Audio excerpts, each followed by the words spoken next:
Hello and welcome to the UniSQ Bachelor of Midwifery Practice Portfolio. This short video will just help to guide you through the documentation required for your episodes of care. So as per ANMAC requirements, students have to complete the following practice experiences so that they are able to be registered as a midwife in Australia. There are 10 continuity of care experiences, which we discuss in another video, 100 antenatal episodes of care, 30 episodes as the primary accoucheur for a woman who has a spontaneous vaginal birth, 40 complex care episodes, 100 postnatal episodes of care, and 20 experiences with neonatal cares. So if we start with the documentation around antenatal episodes of care, in every single documentation, it's important to have an episode number, 1 to 100, the woman's initials only with no other identifying documentation, and the date of the episode of care.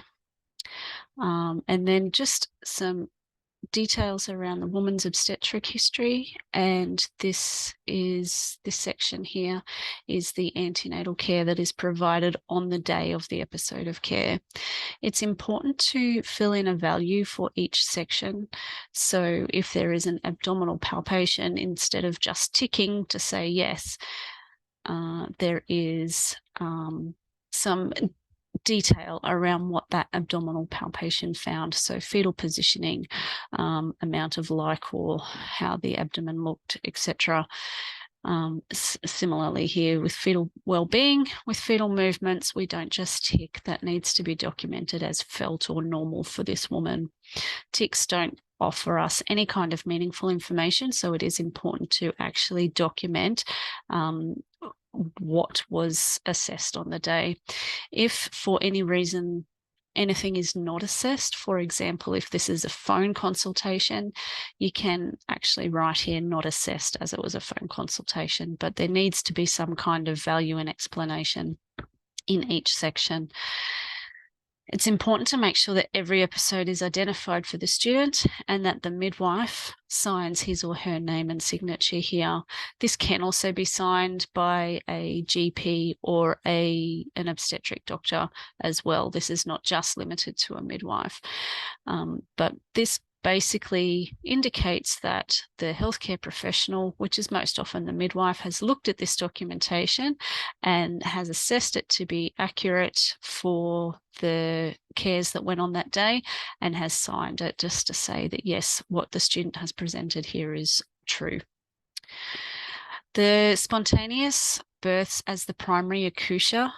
This is a full-page document. Obviously, there's a little bit more detail to go in here. Again, the episode number, the woman's initials, and the date. Just some of her antenatal information, and then her admission summary, how she came to be in birth suite. Details around the first, second, and third stages of labour. Again, no ticks. There should be a value filled. There should be something documented in each area. And then that immediate postnatal care while a woman is still in the birth room. Again, signed by the midwife who is supporting the student on that day. The direct and active care, these documents are exactly the same as the accoucheur. However, this is cares that a student has been involved in that may have led to somebody else being the accoucheur.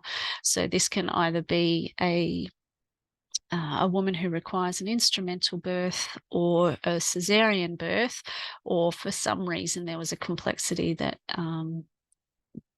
that meant that a registered midwife or a doctor needed to play the role of the accoucheur there. But otherwise, the information is exactly the same and again signed to ensure that it is all true and correct. Complex cares. Now, there's 40 episodes of care around complexities. It's important that the student identifies here whether they are antenatal, intrapartum, postnatal, or neonatal complexities. And we do encourage students to consider complexities across the entire continuum of pregnancy so that they do get a range of complexities to consider. Again, just the obstetric history here, and then the identification of complexity. All of these levels of referrals and complexity are based on the ACM consultation and referral guidelines. So it's important that students are familiar with those guidelines as well. And then any actions or outcomes of care that is provided as a result of that level of referral. Postnatal episodes of care, very similar to the antenatal, just the birth summary there, a quick assessment of the baby. If a baby is not with the mum for whatever reason, either admitted to a special care nursery or was born sleeping, then that just needs to be documented that the baby is not present with mum at the time. And then a thorough postnatal assessment of the woman, including her physical, mental and emotional well-being. Again, signed each one by the midwife as true and correct account of the documentation. And 20 full examinations of the newborn. Now, we've broken these down further to have 5 examinations at birth, 5 examinations on discharge, 5 daily examinations, and then 5 more complex examinations of babies that are in the special care nursery. So the discharge examination, now this can be done with a paediatric doctor or a midwife, whoever is responsible for performing this discharge examination. Again, the episode number 1 to 5, the date that this happens, and the woman's initials with no further identifying features, date of birth and gestation of birth. Just some details around any pertinent information that may relate, that may influence the way that this examination is going to go.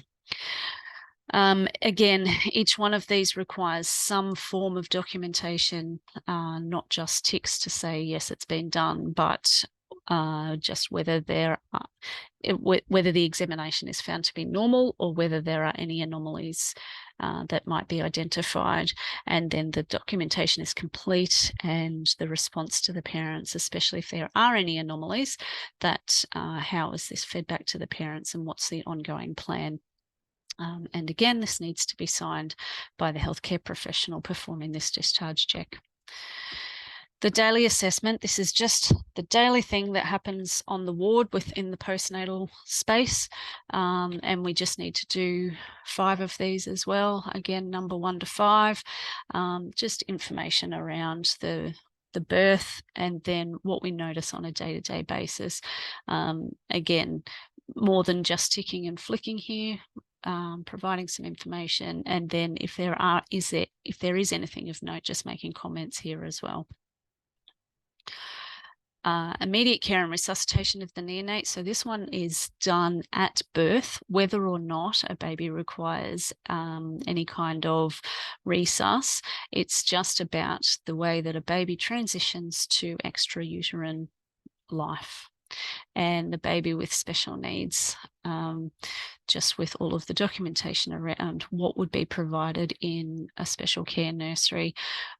If a baby is not receiving any respiratory support or phototherapy, that can just be documented as not appropriate or not given at this time. We also include some general midwifery skills. These are not ANMAC requirements, they're Uni-SQ requirements, but what they provide is really detailed templates for the way that these midwifery skills are going to be documented. And this is whether they're documented on a digital platform or on paper. But we ask that students complete at least 5 of these. They can complete as many as is required to be able to feel comfortable with documenting all of these things thoroughly. So we have 5 abdominal palpations, And again, just the abdo inspection, the palpation itself, and then fetal heart rate, and then any information that might be given to a woman, or if there's any anomalies noted, or if there are any concerns, if these are followed up.